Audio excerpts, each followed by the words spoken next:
Hello everybody, it is day 23, so let's get started. Firefly, cute. I'm happy with that. Oh, adorable. 23, Firefly. Thinking it'd be cute to maybe, do the classic field of fireflies. If this is our canvas, maybe a cute leaf, and then just have the firefly here. Maybe he's like looking up at all his friends. A bunch of fireflies, and we'll leave these white, and then it'll just be over a field. We could also do a jack-o'-lantern lit up by fireflies. That's kind of cute too. We'd have to probably have them kind of walking around the pumpkin, lighting up. We could do another little scene where maybe we have a jar. There's a bunch of fireflies in it, and we could have something looking at the jar really close. Maybe a black cat who's very interested in this jar. I think my biggest hurdle here is going to be getting the glowing effect. I'm gonna try creating that now. I leave a little white spot, do black all around. Oh, that's maybe an interesting way to do it too. So that's one example, we'll just leave that. But then let's do solid black all the way around this one and see what we can do with that. And then a fully black area as well. So I wanna see how well we can maybe use the whites to get a glowing effect. If we erase it and then white out the center. Okay, so we probably have to use this. And then also if we just do this straight up on the black, and then maybe use this to draw glowing lines around. So this is very similar to that first one. Let's try drawing a little lightning bug before we keep going. The glow part is back here, and they got a little body, and a little head, two big eyes. And then if we go dark all the way around him, can we get a glow effect? And he's also going to be outlined. Yeah, this is interesting. Well, I do like this a little bit more than this. We could surround this jar in maybe pumpkin vines, or we could put this jar on maybe a table. We could get a little tie, maybe like a little information card, and then it'll be full of these fireflies, which maybe I could leave a wider border around to allow it to glow, and then put the cat right here, and maybe he's up on the wall like this, and maybe he's even got like a, what is that? I've never seen that before. Why is it glowing? He's just a little curious about this jar that he stumbled upon. And then yeah, we can do pumpkin vines. Maybe he's just up on a shelf since cats be like that. And we'll put leaves here, here, and here. Here, so the edge of the picture will be more out this way. Okay, I like this. Let's do this.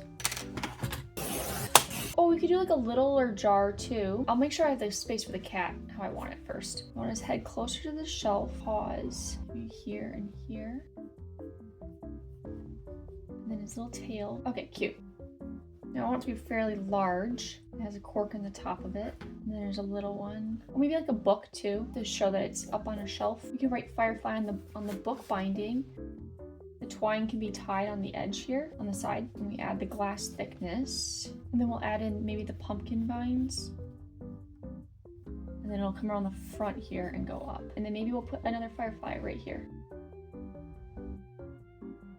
I don't know exactly how I want to do these fireflies still. I want them all over the place. And then maybe do one right here, looking up at this cat. We do the pumpkin vines as kind of the border. We like that. We also just do a fun border like this, I guess. I want to do something different than just the straight lines. We can make it wood. Yeah, I don't know. We'll just go for it and just see what happens. I guess let's do the cat first, because I feel like that's gonna be the easiest thing for me to mess up.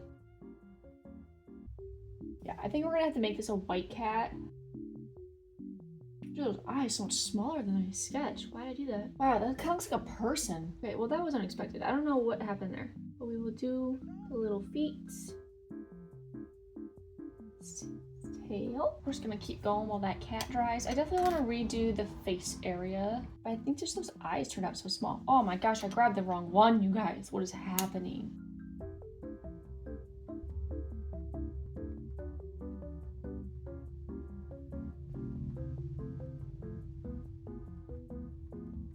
Then maybe do the wood grain.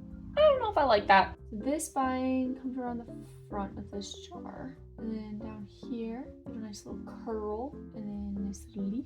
And then this lightning bug. Make this book a little bit bigger. We'll give this some texture because it's a cork. We got some leaves, and then it goes behind the jar. So I need to draw the outline of the jar first. Cool.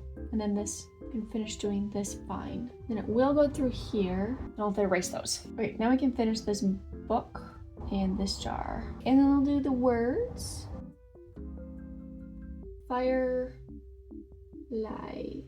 Fireflies. I gotta erase these first. And now, oh, and do this dude's face. Let's go ahead and erase that. The mouth is there. Then I want the eyes, I think like in that area. Okay, let's try that. Let's try to make him look like he's looking right here.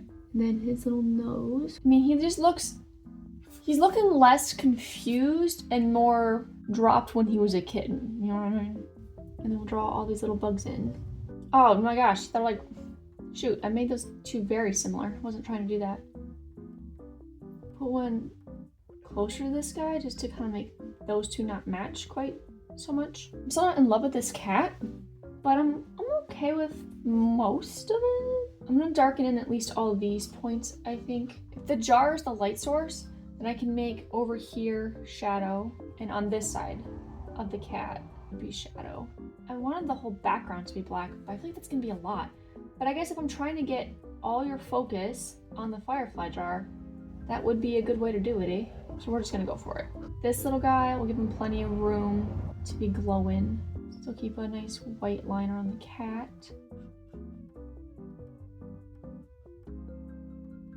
I also kind of want like this table to get darker as it goes further back here. Lighten all the shading on the cat first. So let's try to blend out this hard edge a little bit. I think that's looking a little glowy, right? And I think it kind of works. It's just that's a very bright jar, very bright. And then I don't like how the wood on the border turned out. Maybe if I go around it, oh, this is just gonna turn gray, but I've committed. It's not the worst, it's not the worst. It's just wasn't what I was hoping to do. I think I'm just gonna do some little white dots just to make it a little bit more magical, maybe. How do I feel about that? It's interesting. Today was day 23. My prompt was fireflies. And so I drew a cat investigating a jar of fireflies that is beaming. They're magical fireflies that are incredibly bright. There's one sitting on this leaf in the wild, and the cat is looking up at it. Thanks so much for watching. Bye!